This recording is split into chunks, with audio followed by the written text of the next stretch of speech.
Honeymoon കൊലപാതകത്തിൽ സോനം രഘുവൻഷിയെ ഇന്ന് പ്രത്യേക സംഘം ചോദ്യം ചെയ്യും. കാമുകൻ രാജ് കുശ്വാഹ അടക്കമുള്ള കൂട്ടുപ്രതികളെയും ഗുവാഹത്തിയിൽ എത്തിച്ചു.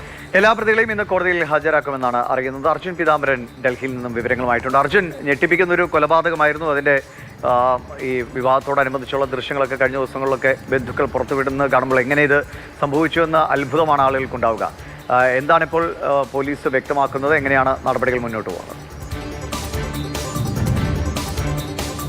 ഈ പ്രതികളെ എല്ലാവരെയും ഇപ്പോൾ ഷില്ലോങ്ങിൽ എത്തിച്ചിട്ടുണ്ട്. ഇനി ചോദ്യം ചെയ്യലാണ്, വിശദമായിട്ടുള്ള ചോദ്യം ചെയ്യലാണ് നടക്കാൻ പോകുന്നത്. ഇതിൽ സോനം രഘുവൻഷി ഒഴികെ ബാക്കി 4 പേരും, അതായത് കൂട്ടുപ്രതികൾ എല്ലാവരും കുറ്റം സമ്മതിച്ചിട്ടുണ്ട്. അതിൽ സൂത്രധാരനായിട്ടുള്ള സോനത്തിൻ്റെ കാമുകൻ രാജ് കുശ്വാഹ, അദ്ദേഹം പറയുന്നൊരു കാര്യമുണ്ട്. ഈ കൊലപാതകം നടക്കുമ്പോൾ സോനം അവിടെ ഉണ്ടായിരുന്നു. സോനത്തിൻ്റെ കൺമുന്നിൽ വെച്ച് തന്നെയാണ് ഭർത്താവ് രാജ രഘുവൻഷിയെ തലക്കടിച്ച് കൊലപ്പെടുത്തിയത്. അവിടെ നിന്നും കൊക്കയിലേക്ക് ഈ രാജയെ തള്ളിയിട്ടതും സോനം തന്നെയാണ്.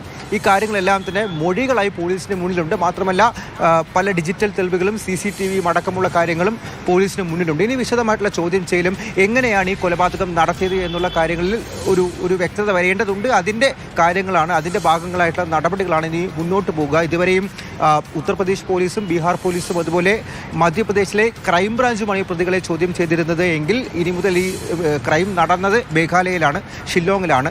അവിടെ എത്തിച്ചും ഈ ക്രൈം സീനിൽ, അതായത് സോഹ്രയിലാണ് ഈ ക്രൈം നടന്നത്, അവിടെയും എത്തിച്ച് ഈ കൃത്യം പുനരാവിഷ്കരിക്കുന്ന അടക്കമുള്ള നടപടികളിലേക്കാണ് ഷില്ലോങ് പോലീസ് കടക്കാൻ പോകുന്നത്. അങ്ങനെ കൃത്യമായിട്ടുള്ള വിവരങ്ങൾ ഇവരുടെ പക്കൽ നിന്ന് തന്നെ നേടിയെടുത്ത്, ഒപ്പം ഈ രാജയുടെ ശരീരത്തിൽ നിന്നും കാണാതായിട്ടുള്ള 10 ലക്ഷം രൂപ വിലമതിക്കുന്ന സ്വർണ്ണമുണ്ട്.